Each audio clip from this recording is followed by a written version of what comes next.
Okay, Bismillahirrahmanirrahim. Let's start our class. Uh, अस्सलाम वालेकुम sir. Walaikum Salam. Sir जी और Bismillahirrahmanirrahim. High voltage measurement ये आज हमारा टॉपिक है।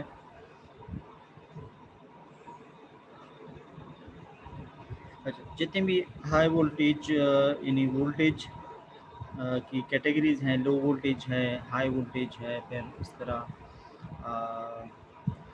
अल्ट्रा हाई वोल्टेज है। ठीक है, सो मुख्तलिफ स्टेजेस हैं हाई वोल्टेज के। तो आपने इनको मेजर किस तरह करना है, यानी लैब में अगर आप हाई वोल्टेज की इक्विपमेंट्स तैयार कर लेते हैं या हाई वोल्टेज के लिए इंसुलेट करने के लिए डाइलेक्ट्रिक मटेरियल तैयार कर देते हैं, तो आप इनको इनकी स्ट्रेंथ को, डाइलेक्ट्रिक स्ट्रेंथ को या इसकी वोल्टेज को आप लोगों ने मेजर करना है। सही है, तो उसके लिए आप लोगों को हाई वोल्टेज मेजरिंग इंस्ट्रूमेंट्स चाहिए होंगे। सही है, तो मेजरमेंट्स के मुख्तलिफ वो हैं, मेथड्स हैं। तो कुछ आप लोग को पता है कि हाई वोल्टेज के तीन वो हैं, यानी नेचर है सप्लाई की। या तो वो एसी होगा, हाई वोल्टेज एसी होगा, या हाई वोल्टेज डीसी होगा, या इम्पल्स होगा। ठीक है, तो मेजरमेंट इसकी मेजरमेंट किस तरह होगी, ठीक है, मुख्तलिफ कैटेगरीज़ की, तो आज हम पढ़ते हैं। तो सबसे पहले है high ohmic series resistance with micro ammeter. सही, आप हाई ओहमिक सीरीज़ रेजिस्टेंस लेंगे और उसके साथ एक माइक्रो एमीटर लगाएंगे, तो इसकी मदद से आप हाई वोल्टेज को मेजर कर सकते हैं। अब फॉर एग्ज़ाम्पल ये यहाँ पे हम हाई वोल्टेज दे रहे हैं और इस हाई वोल्टेज की वैल्यू अभी हमें पता नहीं है कि ये कितनी है। तो इस हाई वोल्टेज की वैल्यू को मेजर करने के लिए जो है हम ये इंस्ट्रूमेंट यूज़ करेंगे। सही है, और ये सीरीज़ में एक हाई रेजिस्टेंस लगा हुआ है। इसका काम जो है वो करंट को लिमिट करना है, ताकि बहुत ज़्यादा करंट जो है वो इस तरफ ना आए। ये माइक्रोमीटर है, ये आपको रीडिंग देगा और स्केलिंग हम करेंगे। सही, इसकी अच्छा, इसकी पैरेलल में हम ये एक प्रोटेक्टिव डिवाइस लगाएंगे जो कि एयर गैप होता है। तो ये जो एयर गैप है, सही है, ये यानी इस पर्पज़ के लिए लगाया है कि अगर बहुत ज़्यादा हाई करंट इसमें से गुज़रना चाहे तो वो ना गुज़रे। ठीक है, तो इसको पढ़ते हैं।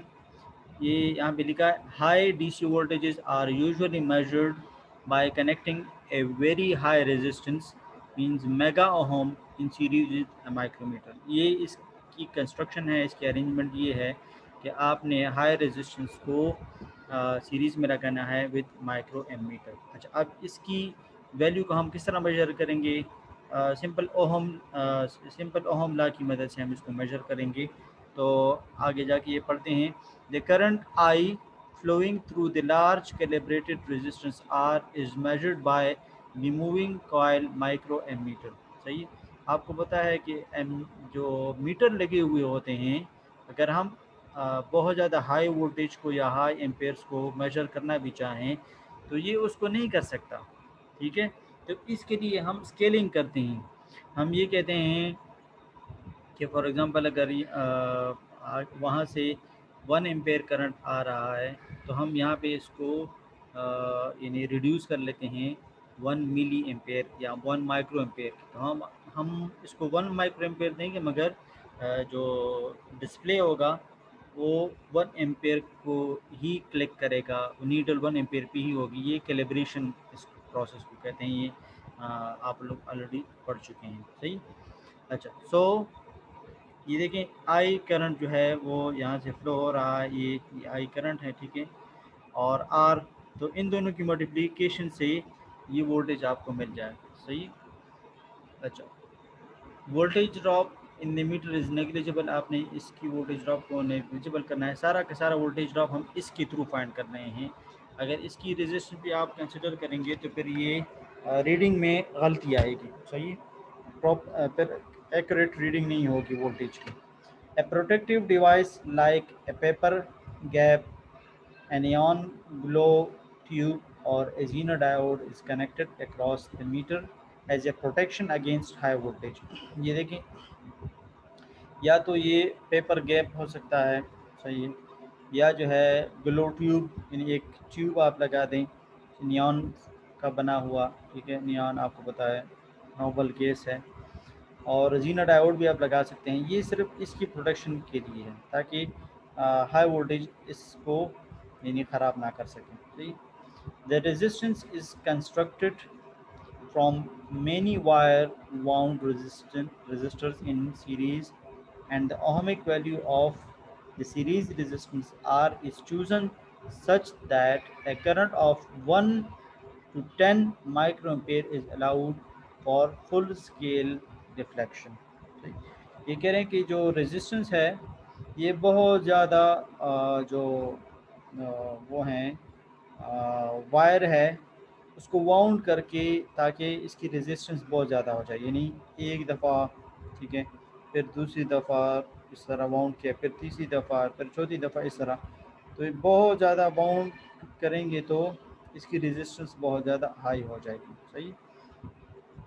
अच्छा, और आपने यानी ये जो सिलेक्शन करनी है फुल स्केल डिफ्लेक्शन की, वो इस तरह हो कि 1/10 ऑफ द जो करंट है वो इसकी फुल स्केल डिफ्लेक्शन पे चला जाए, यानी जितना करंट इसको मिल रहा है उसका 10वां हिस्सा, यानी अगर 100 एम्पेयर करंट फॉर एग्जांपल मिल रहा है आपको वैसे समझाने के लिए, तो 10 एम्पेयर पे ये फुल स्केल पे चला जाए, ठीक है, यानी अगर ये ज़ीरो है तो नीडल जो है ये फुल स्केल है, तो नीडल यहाँ से यहाँ तक पूरा जो है वो 1/10 पे चल, यानी ये कैलिब्रेशन का तरीका होता है। सही।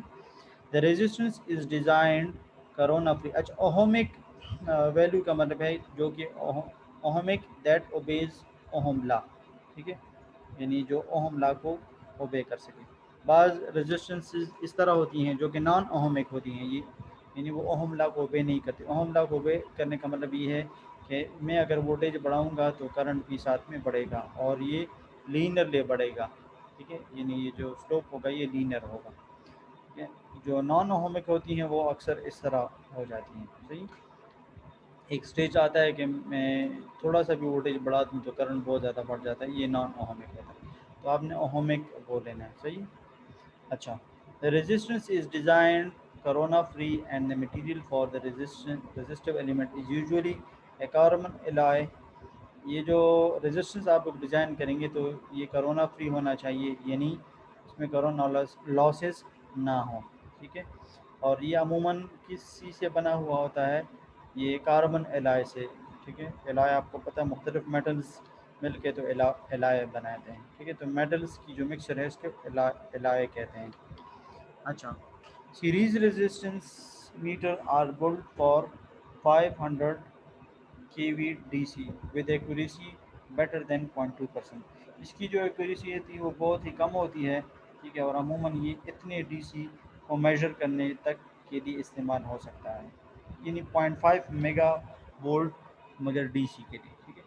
Power dissipation, source loading, temperature effects and long time stability, ठीक है, ये जो है यानी इसके क्या हैं एडवांटेजेस हैं। सही। दूसरा जो मेथड है वो resistance potential divider for DC voltage. सही।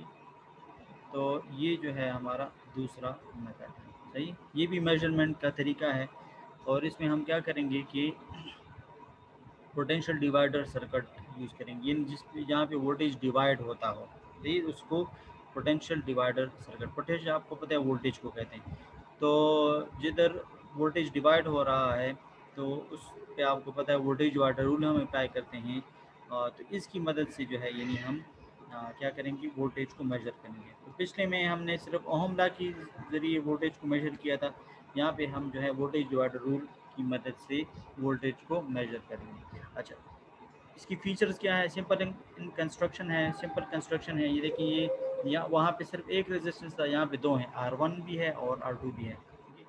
और यहाँ पे जो है वो क्या है प्रोटेक्टिव डिवाइस है, पी देखें, P equal to protective device, और ESV इलेक्ट्रोस्टैटिक वोल्ट मीटर। तो यहाँ पे वोल्ट मीटर लगा है, यहाँ पे इस वोल्ट मीटर की प्रोटेक्शन के लिए प्रोटेक्टिव डिवाइस लगाया गया है, सही है। और ये R2 है, सही।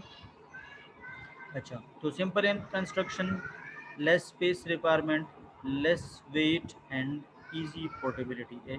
पोर्टेबिलिटी यानी एक जगह से दूसरी जगह आप आसानी से इसको लेके जा सकते हैं, तो इसको पोर्टेबिलिटी कहते हैं, सही। The effect of temperature and voltage on the resistive element is eliminated in the voltage divider, सही। आप जो वोल्टेज डिवाइड करते हैं तो आपने टेम्परेचर का इफेक्ट जो है वो आपने इग्नोर करना होगा, सही। The high voltage the high voltage magnitude is given by, ठीक है, ये एच वी है, सही है। और एच वी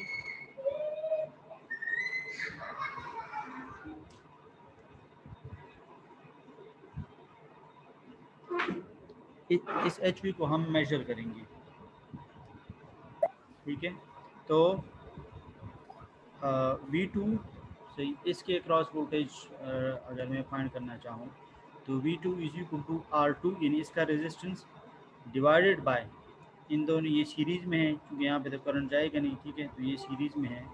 तो R1 प्लस R2 यानी टोटल रेजिस्टेंस जिसके थ्रू आप करंट वोल्टेज फाइंड कर रहे हैं वो divided by the total circuit resistance, these are in series. So R2 divided by R1 plus R2 into the total circuit voltage. तो total circuit voltage क्या है, देखिए ये ग्राउंड है और ये यहाँ से ही सप्लाई मिल रही है, इट मीन्स कि टोटल सर्किट वोल्टेज यही वी टोटल ही है, ठीक।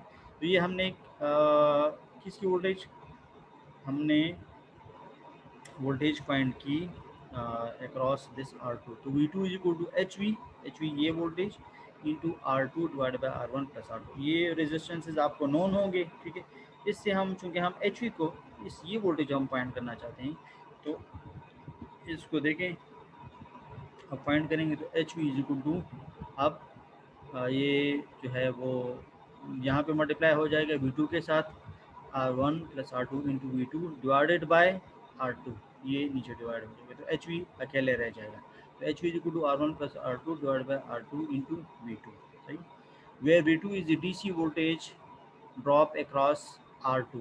अच्छा, और ये आपने सिलेक्शन करते वक्त ये भी देखना होगा कि R2 को आप R1 के हिसाब से बहुत कम लगाएं, लो वैल्यू आप लोगों ने लगाना है। डबल लेस देन का निशान है, तो इट मीन्स कि बहुत कम होना चाहिए। अगर फॉर एग्जांपल ये 1 मेगा ओम है तो ये यानी 1 किलो ओम हो, ठीक, बहुत ज़्यादा फ़र्क होना चाहिए। अगर आप देखें तो यहाँ पे भी इन्होंने बहुत ज़्यादा वाउंडिंग शो की है, और यहाँ पे कम इसको वाउंड किया गया है। तो इससे भी ये है कि ये इसकी रेजिस्टेंस ज़्यादा है और इसकी रेजिस्टेंस कम है, ठीक। तो जिसकी रेजिस्टेंस ज़्यादा होती है उसकी वोल्टेज ड्रॉप भी फिर ज़्यादा होती है। तो चूँकि R2 की वैल्यू हमने बहुत कम ली है R1 के हिसाब से, तो इसकी अक्रॉस वोल्टेज ड्रॉप भी बहुत ही कम होगा, सही। The selection of the resistance is based on voltage range to be measured. ये डिपेंड करता है आपने इसकी वैल्यू कितनी लेनी है, ये डिपेंड करता है इसकी आप कितने वोल्टेज को आप मेजर कर रहे हैं, तो उसके हिसाब से आप लोगों ने ये सिलेक्शन करनी है, ठीक है। पोटेंशियल डिवाइडर, ये देखिए ये पोटेंशियल डिवाइडर सर्किट है। Potential divider are made with 0.05% accuracy up to 100 kV। 100 kV तक कितनी एक्यूरेसी आपको देता है, 0.1% accuracy up to 300 kV and with better than 0.5% accuracy for 500 kV, ठीक है। तो जितनी आप बढ़ाते जाएंगे इतनी जो है वो इसकी एक्यूरेसी भी बढ़ती जाएगी, सही। ओके, तो फिर भी ये स्टिल बहुत कम एक्यूरेसी है। अच्छा, थर्ड जो मेथड है वो है जनरेटिंग वोल्ट मीटर, सही।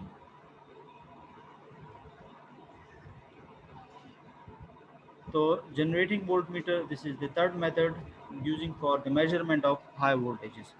ओके, तो ये देखिए इसमें इस तरह होगा कि ये एक इलेक्ट्रोड होगा, तो ये जिसको हम हाई वोल्टेज देंगे और इसी हाई वोल्टेज को ये मेजर करेगा, तो ये यहाँ पे 3 जो हैं वो प्लेट्स हैं ये, ठीक है। तो ये भी ग्राउंड किया गया है, ये भी ग्राउंड किया गया है, और ये यहाँ पे है मोटर, सही। इस मोटर का काम असल में क्या है कि यहाँ पे जो फ्लक्स लाइंस होंगी इंडक्शन के थ्रू, तो उसको चेंज करने के लिए हम यहाँ पे मोटर का सहारा लेंगे। ये आपको पता है अगर एसी है, एसी सप्लाई है, क्योंकि ये जो मेथड है ये एसी और डीसी दोनों को मेजर करने के लिए इस्तेमाल होता है। इससे पहले जो दो मेथड्स हमने पढ़े वो सिर्फ डीसी को मेजर करने के लिए इस्तेमाल हो रहे थे। अब यहाँ पे एसी डीसी दोनों को मेजर करने के लिए इस्तेमाल हो रहे हैं। तो इसमें अगर आप लोग एसी यूज़ कर रहे हैं तो एसी में चूँकि वो खुद चेंज होती है, चेंजिंग करंट होती है, यानी ये अगर एसी है तो ये खुद चेंजिंग होती है, तो चेंजिंग की वजह से चेंजिंग मैग्नेटिक फ्लक्स ये प्रोड्यूस करेगा।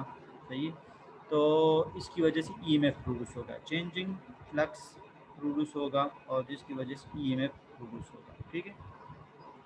अच्छा, अब अगर डीसी है, यानी अगर ये डीसी है तो इसका जो फ्लक्स होगा इसका भी फ्लक्स होगा, मगर वो चेंजिंग फ्लक्स नहीं होगा, वो कांस्टेंट फ्लक्स होगा। तो अकॉर्डिंग टू फैराडे लॉ ये फिर ईएमएफ को इंड्यूस्ड नहीं कर सकता। तो अब इस फ्लक्स को चेंज करना है, तो डीसी में तो चेंज होने की सलाहियत नहीं है, तो हम इस तरह करेंगे, यहाँ पे मोटर लगाएंगे और इसकी मदद से हम, यानी ये टू एंड फ्रो मोशन इस तरह करेगा। ठीक है, आगे पीछे होगा। तो जब आगे पीछे होगा तो सर ये मोटर, जी, सर ये कौन सा मोटर होगा? कोई भी मोटर आप लगा रहे हैं जो आगे पीछे हो। सही, ओके हमारा सर। काम सिर्फ फ्लक्स लाइंस को कट करना है, ताकि अगर डीसी है, अगर देखिए मैंने लिखा भी है फॉर डीसी, अगर डीसी है तो फिर आपको इस मोटर की ज़रूरत पड़ेगी जो कि इस फ्लक्स लाइंस को कट कर सके। ठीक है। अगर एसी है तो फिर इस मोटर की ज़रूरत नहीं है, क्योंकि एसी में जो फ्लक्स प्रोड्यूस होता है वो खुद बहुत चेंजिंग फ्लक्स होता है। ठीक, हमने चेंजिंग फ्लक्स प्रोड्यूस करना है, क्योंकि इस चेंजिंग फ्लक्स की वजह से हम ईएमएफ प्रोड्यूस इंड्यूस करेंगे। सही है। तो ये इसका असल में फिनोमेना है। सही, चलो इसको पढ़ते हैं हम। Used for high voltage measuring. ठीक है, ये जो तरीका है, ठीक है, ये हाई वोल्टेज मेजरमेंट के लिए इस्तेमाल होता है। when source loading is prohibited or when direct connection to the high voltage source is to be avoided। अगर आप चाहते हैं कि आपका जो, यानी वो जो मेजरिंग डिवाइस है वो दूर रहे, ठीक है, तो आप फासले से इसको मेजर करना चाहते हैं, तो ताकि वो फिज़िकल कांटेक्ट ना हो। तो अगर फिज़िकल कांटेक्ट नहीं होगा तो फिर हम मेजर किस तरह करेंगे? ठीक है, तो फिर आप इसके लिए आप इंडक्शन का तरीका इस्तेमाल करेंगे, यानी जिस तरह हम सीटी और वीटी में करते हैं। सीटी और वीटी में भी फिज़िकल कनेक्शन नहीं होता, हम फ्लक्स के थ्रू जो है यानी करंट की मेजरमेंट या वोल्टेज की मेजरमेंट करते हैं। तो यहाँ पे भी इस तरह है, अगर आप अवॉइड करना चाहते हैं कि सोर्स जो है वो मीटर के साथ डायरेक्ट कांटेक्ट ना हो, तो फिर आपने फासले से करना है। तो फासले के लिए तो यही तरीका है कि आप फिर फ्लक्स लाइंस के थ्रू करें।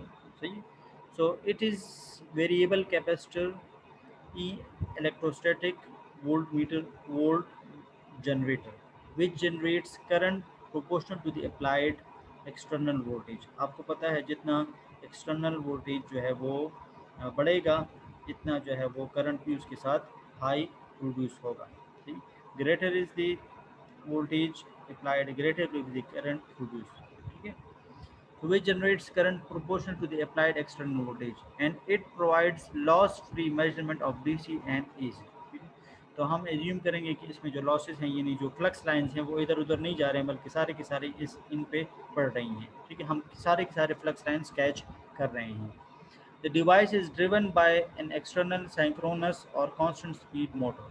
आप synchronous मोटर भी यूज़ कर सकते हैं और कोई भी constant speed मोटर यूज़ कर सकते हैं, ताकि जो फ्लक्स लाइन है वो कॉन्स्टेंटली कट हो सके। सही, तो अभी जो क्वेश्चन हुआ तो उसका ये आंसर आपको मिल गया है। सही, हमारा काम जो है फ्लक्स लाइन्स को कट करना है और विथ कांस्टेंट स्पीड कट करना है। सही, and does not absorb power, और जो कि पावर के एब्जॉर्ब ना करे, इसके पावर को एब्जॉर्ब ना करे, खुद हम अलग से इसको पावर देंगे। ठीक है, और energy from the voltage measuring source, जो वोल्टेज मेजरिंग सोर्स है इससे आप इसको सोर्स नहीं देना, आप कोई से बाहर से दे दें, ताकि इसकी मेजर में फ़र्क ना आ सके। ये जो आपके इस तरह लाइंस एरोज नज़र आ रही है, ये फ्लक्स लाइंस है, इसको हम इलेक्ट्रिक लाइंस ऑफ फोर्स भी कहते हैं, और ये किस इंडक्शन के थ्रू जो है ये प्रोड्यूस होती हैं। सही, अच्छा, एच इज़ एच वी यानी हाई वोल्टेज, ये जो आप एच नज़र आ रही है वो हाई वोल्टेज है जिसको हम मेजर करना चाहते हैं। H is high voltage electrode, and the earth electrode is subdivided into a sensing or pickup electrode P। ये इलेक्ट्रोड है ये रिसीविंग एंड पे है, ठीक है, ये प्रोड्यूस कर रहा है और ये कैच कर रहा है, तो ये एक है, ठीक है। इसको हमने ग्राउंड किया हुआ है या अर्थ किया हुआ है। ए गार्ड इलेक्ट्रोड जी, ये जो है ये दो गार्ड इलेक्ट्रोड हैं, ठीक है, ये भी हमने अर्थ किए हुए हैं। And a movable electrode M, और यहाँ पे एक मूवेबल इलेक्ट्रोड है एम, यानी ये मोटर है, ठीक है। Are at the same potential, ये सेम पोटेंशियल पे होंगे। Sigma is electric field density, ये जो सिग्मा है ये इलेक्ट्रिक फील्ड डेंसिटी को शो करता है, यानी कितना फील्ड जो है वो प्रोड्यूस हुआ है पर वॉल्यूम, ठीक है। तो डेंसिटी इलेक्ट्रिक फील्ड का तो आपको पता है, मगर इलेक्ट्रिक फील्ड डेंसिटी का मतलब है ई, ठीक है, divided by the volume. Density जो भी होती है वो पर वॉल्यूम में होती है, ठीक है, यानी चार्ज डेंसिटी हम कहते हैं तो चार्ज पर यूनिट वॉल्यूम, ठीक है। इस तरह जो मास डेंसिटी है वो मास पर यूनिट वॉल्यूम है, ठीक है? तो पर यूनिट वॉल्यूम जो है इसको हम डेंसिटी कहते हैं, ठीक है। अच्छा, तो अब H develops an electric field between itself and P, G and M, ठीक है। तो इलेक्ट्रिक फील्ड जो है वो इन दोनों के बीच प्रोड्यूस होगा, ठीक है, यहाँ पे इलेक्ट्रिक फील्ड इस रीजन में इलेक्ट्रिक फील्ड प्रोड्यूस हो जाएगा। For VDC a current I of T will flow only if M is moved। मैंने आपको अभी बताया कि अगर यानी आपने करंट को चेंजिंग करंट प्रोड्यूस करना है डीसी से, डीसी का जो करंट होता है हम उसको इस तरह लिखते हैं, कैपिटल आई से रिप्रेजेंट करते हैं, और एसी का जो करंट होता है उसको हम आई ऑफ टी से, स्मॉल आई ऑफ टी से रिप्रेजेंट करते हैं। यानी इसका मतलब है कि करंट की मैग्नीट्यूड टाइम पे डिपेंडेंट है, ये टाइम के साथ वो चेंज होती रहती है। डीसी के लिए अगर आपने आई ऑफ टी लिखना है तो इट मीन्स कि आपने जो वो है यहाँ पे मोटर लगाना होगा ताकि फ्लक्स लाइंस कट हो सकें और जो करंट हमें मिले, ठीक है, वो चेंजिंग करंट हो, सही। दैट इज़ जो सिग्मा इलेक्ट्रिक फील्ड डेंसिटी है will not be function of time but the charge Q is changing because the area of the pickup electrode exposed to the electric field is changing, ठीक है। जो charge है, ठीक है, जो charge density है वो टाइम का फंक्शन नहीं है बल्कि वो चार्ज का, यानी जितना चार्ज प्रोड्यूस होगा चार्ज डेंसिटी उतनी ही बढ़ेगी, इलेक्ट्रिक फील्ड डेंसिटी उतनी ही बढ़ेगी। तो ये चार्ज पे डिपेंड करता है, टाइम पे डिपेंड नहीं करता, सही। इसलिए टाइम डिपेंडेंट बनाने के लिए आप फ्लक्स लाइंस का सहारा नहीं लग सकते बल्कि आपने इसको कट करना होगा, तो इसके लिए अलग अरेंजमेंट करनी होगी, ठीक। For H V A C the sigma यानी charge density is function of time, but for H V D C sigma is the function of charge, ठीक है। ये यहाँ पे जो बात की है उसको मैंने और भी क्लियर किया है। अगर ए सी है यानी हाई वोल्टेज ए सी है तब तो जो सिग्मा है that is a function of time, फिर उसको चेंज करने की ज़रूरत नहीं है, वो ऑलरेडी चेंज हो रहा है। मगर एच के लिए जो चार्जेस हैं वो जो चार्ज डेंसिटी है वो चेंज नहीं हो रही, क्यों? क्योंकि उसके लिए आपने अलग अरेंजमेंट करना होगा, वो कांस्टेंट फ्लक्स दे रहा है, तो that is the function of charge but not the time. So in order to make it dependent on the time we have to make an separate arrangement for the HVDC, okay. अच्छा, तो आगे बढ़ते हैं हम,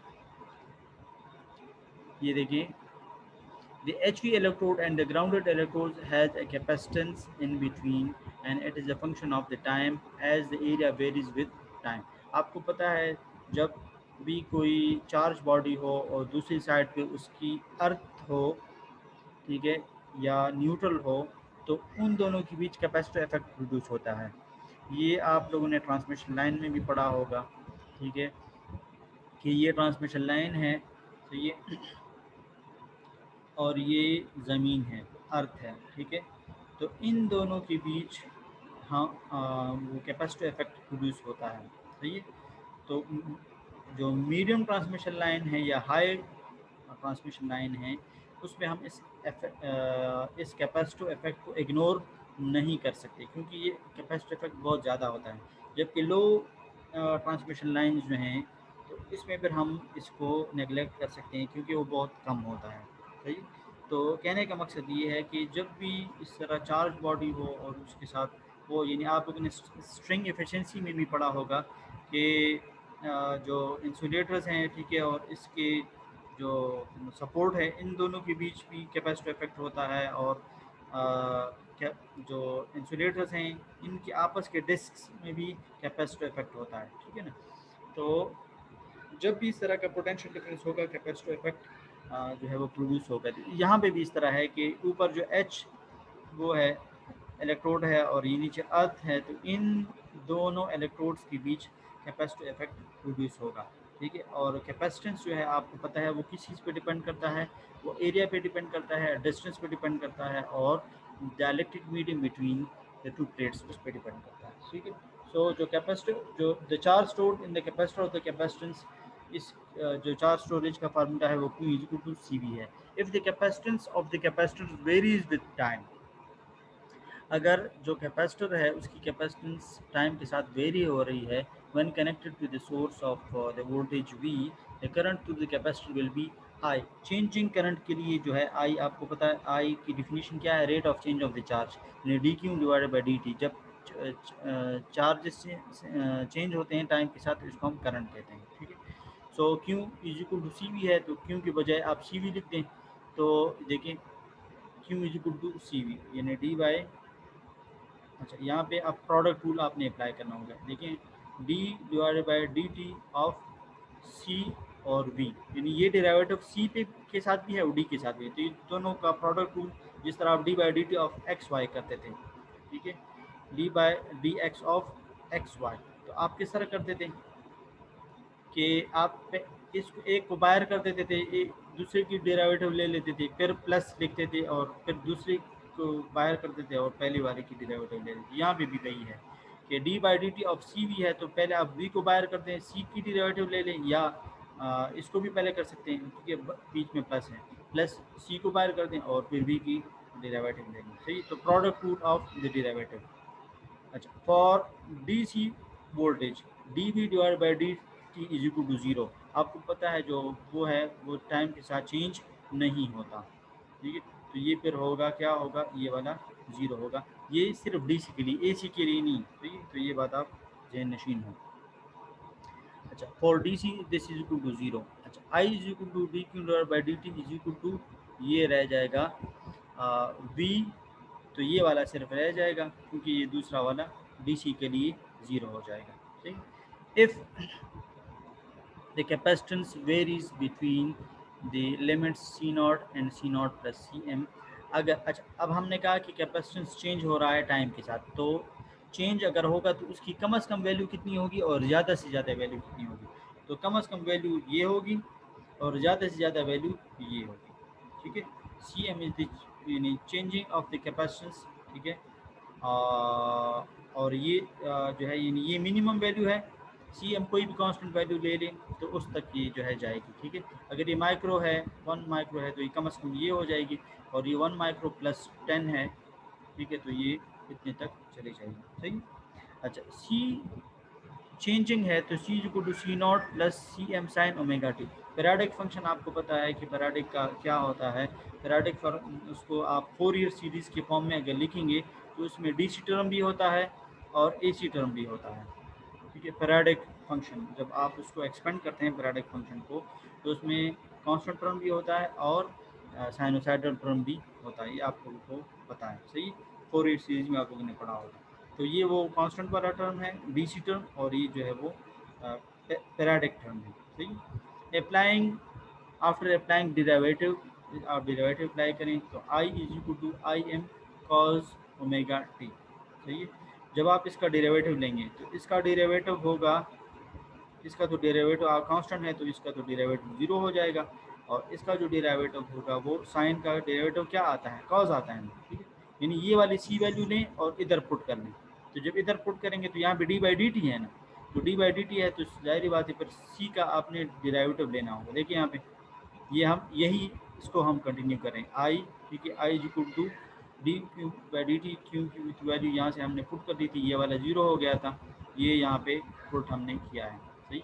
सो तो सी की value ये आ गई है, तो ये वाली सी की वैल्यू लें और यहाँ पे पुट कर दें। तो जब यहाँ पे पुट करें तो डेरिवेटिव लेंगे इसका, तो इसका भी डेरिवेटिव लेंगे और इसका भी डेरिवेटिव लेंगे। इसका डेरिवेटिव लेंगे तो ये तो कांस्टेंट है, डीसी है, तो इसका डेरिवेटिव, कांस्टेंट का डेरिवेटिव 0 आता है, तो ये तो हो जाएगा 0।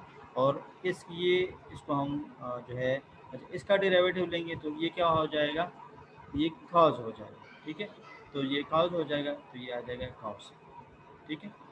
अच्छा सी और वी है, तो सी और वी को अगेन इन्होंने आई डी ठीक है, इसको अगेन इन्होंने किस चीज़ में, आई में मर्ज कर दिया है, ठीक है, आई में। ये आई एम जो है इसमें सी और वी दोनों इन्वॉल्व हैं, D by D T of C V, ठीक है। यानी क्यों, सी यहाँ से होगा, ठीक है, और वी यहाँ पे है, सही है। तो इन दोनों से दोबारा जो है वो आई बन जाएगा, ठीक है, इस फॉर्मूले के थ्रू, ये जो अब यहाँ पे ऑलरेडी आप लोगों ने किया है, सही है। अच्छा तो I am cos omega T, ठीक है, आई एम किस चीज़ के बराबर है, ये देखिए आई एम इसके बराबर है, सी एम, ये वाला सी एम और ये वाला जो भी है ये, ठीक है। और कॉज ओमेगा टी जब उस दोबारा भी वो होगा ना, ठीक है, D by D T of, ठीक है, ओमेगा टी, तो टी टी ये वाला इसके साथ कैंसिल हो जाएगा, ओमेगा रह जाएगा। डेरिवेटिव में एंगल का भी होता है ना, साथ में एंगल भी का भी डेरिवेटिव लेना होता है, तो ये वो ओमेगा भी इसके साथ आ जाएगा, ठीक है। अच्छा तो